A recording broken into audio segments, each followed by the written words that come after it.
दिसंबर के एक जुम्मा को एक शरीफ घराने में एक शादी हुई। लड़का सरकारी नौकरी करता था, इसलिए रिश्ता आसानी से और अच्छा मिल गया। जब लड़का रात को अपनी बीवी के पास गया तो देखा बीवी रो रही है। लड़के ने समझा शायद घर वालों से जुदाई की वजह से रो रही है। जब उसने रोने की वजह पूछी तो बीवी ने बदतमीजी करते हुए कहा कि तुम्हें क्या। जवाब में कहा, मैं आपका शोहर हूँ, ये मेरा हक है और फर्ज है। बीवी ने कोई जवाब ना दिया। शोहर ने सोचा करीब जाकर समझाता हूँ। जब करीब गया तो बीवी ने कहा, खबरदार अगर मुझे हाथ लगाया। शौहर ने प्यार से कहा, क्या हुआ है। बीवी ने जवाब में कहा, मुझे सिर्फ तलाक चाहिए। शौहर ने मुस्कुराते हुए पूछा, आपको तलाक क्यों चाहिए। बीवी ने कहा, बस चाहिए। शौहर ने कहा, वजह तो बता दें। बीवी ने कहा, मुझे कोई और पसंद है। शौहर ने पूछा, कौन है वो। बीवी ने कहा, वो मेरा कज़न है। शौहर ने पूछा, तो आपने उससे शादी क्यों नहीं की। बीवी ने कहा, हम दोनों के घर वाले नहीं माने। शौहर ने पूछा, भागकर शादी क्यों नहीं की। हमने वादा किया था कि हम घर वालों की मर्जी के खिलाफ नहीं जाते। शौहर ने पूछा कि तलाक के बाद क्या करोगी। बीवी ने कहा, तलाक के बाद उससे शादी कर लूँगी। शौहर ने पूछा, क्या वो तुम्हें कबूल करेगा। बीवी ने कहा, हाँ हाँ बिल्कुल। शौहर एक लम्हे के लिए खामोश हो गया और कहा, तुम्हें उसका नंबर याद है। बीवी ने कहा, भला मैं उसका नंबर कैसे भूल सकती हूँ।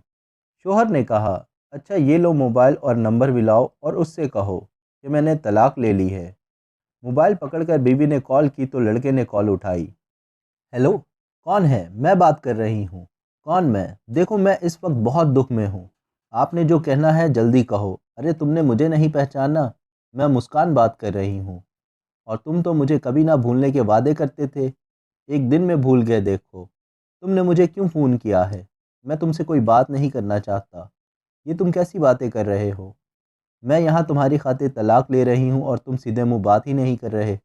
देखो जो हो गया सो हो गया। अब तुम तलाक ले भी लो तो मेरे घर वाले एक तलाक याफ्ता लड़की को कभी नहीं अपनाएंगे। क्या तुम भी मुझे नहीं अपनाओगे। नहीं, मुझे मेरे दोस्तों ने समझा दिया है और वैसे भी तुम तो मुझे छोड़कर जा ही चुकी हो।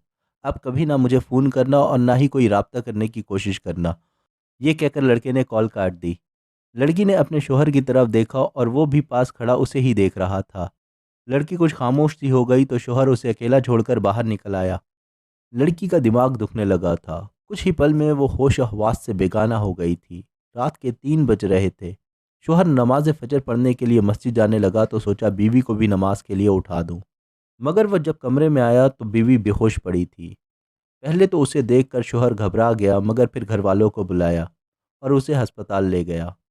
वहां जाकर पता चला कि बीवी को कोई दिमाग का मसला हो गया है और इसकी वजह कोई गहरा सदमा है। लड़के के घर वाले लड़के से इस सदमे के बारे में पूछते हैं, मगर वो लाइल्मी का इजहार करता है, हालांकि वो सब जानता था। थोड़ी देर के बाद वो एक बहुत अच्छे दिमाग के डॉक्टर के पास मशवरे के लिए जाता है। डॉक्टर शोहर को बताता है कि उसकी बीवी ने किसी बात का गहरा सदमा लिया है। मैंने दवा तो दे दी है, अब बस उसे आराम की ज़रूरत है। जी बेहतर। क्या मैं उसे घर ले जा सकता हूँ। जी जी, अब वो बेहतर है, आप ले जा सकते हैं। शौहर बीवी को साथ लेकर घर आ जाता है। घर आते ही सब घर वालों ने दुल्हन का अहवाल दरियाफ्त करना शुरू कर दिया, मगर दुल्हन खामोश रही। लड़के ने सबसे कहा कि उसे आराम की ज़रूरत है। डॉक्टर ने कहा है मरीज़ के पास शोर नहीं होना चाहिए और उसे सहारा देकर कमरे में ले जाता है और उसके कान के करीब मुंह ले जाकर आहिस्ता आवाज़ में पूछता है, अब तबीयत कैसी है। जी ठीक है, आहिस्ता आवाज़ में ही जवाब आता है। थोड़ी देर की खामोशी के बाद दुल्हन कहती है, मैंने रात को आपसे बदतमीज़ी की, इसके लिए मुझे माफ़ कर दें। शोहर, अरे माफ़ किया, तुम ज़्यादा ज़ोर ना दो दिमाग पर। और हाँ, मैं भी एक बात पूछूं। जी पूछिए, बीवी ने कहा। अब तुम्हारा आगे का क्या इरादा है। मेरा मतलब है अब क्या चाहती हो। कुछ नहीं, बस अब मुझे ज़िंदा नहीं रहना, खुदकुशी कर लूँगी।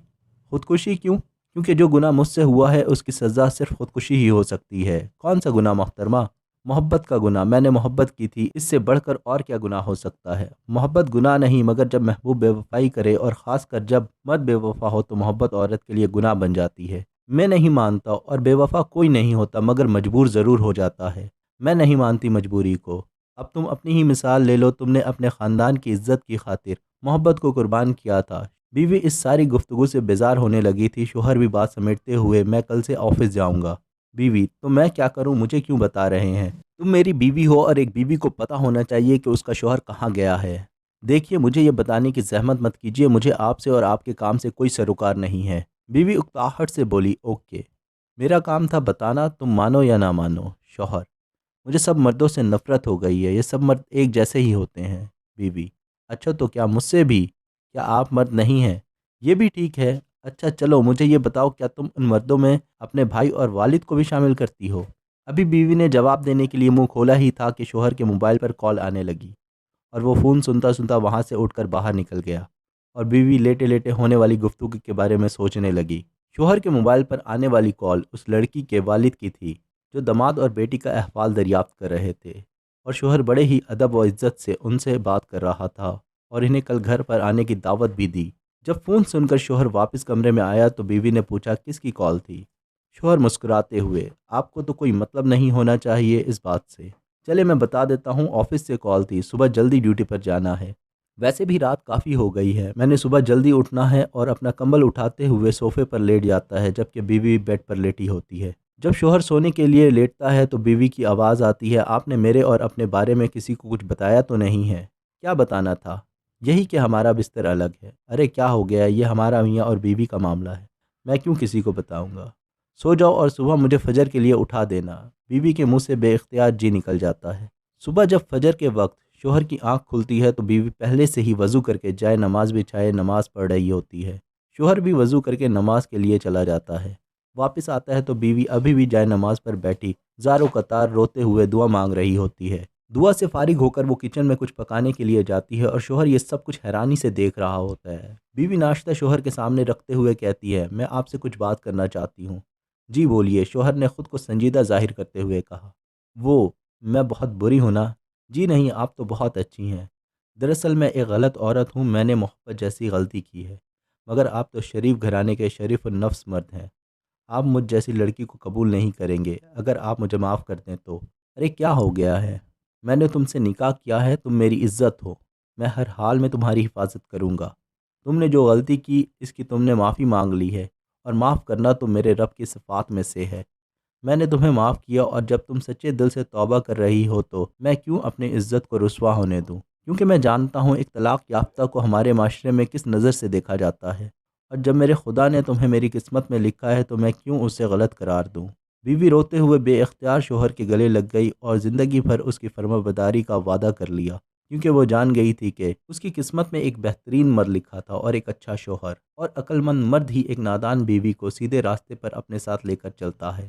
شادی سے پہلے کی محبت سوائے شر اور گناہ کے کچھ بھی نہیں ہوتی۔ ہم لڑکیوں کو یہ بات سمجھ لینی چاہیے، اور ایک شوہر کو کبھی کسی ایسی سچویشن کا سامنا کرنا پڑے تو چاہیے تھوڑا صبر اور برداشت سے کام لے۔ جس ہستی نے آپ کی قسمت کسی ایسے انسان سے جوڑی ہے، آپ کا رشتہ بنایا ہے، وہ اس رشتے میں برکت بھی ڈال دے گا۔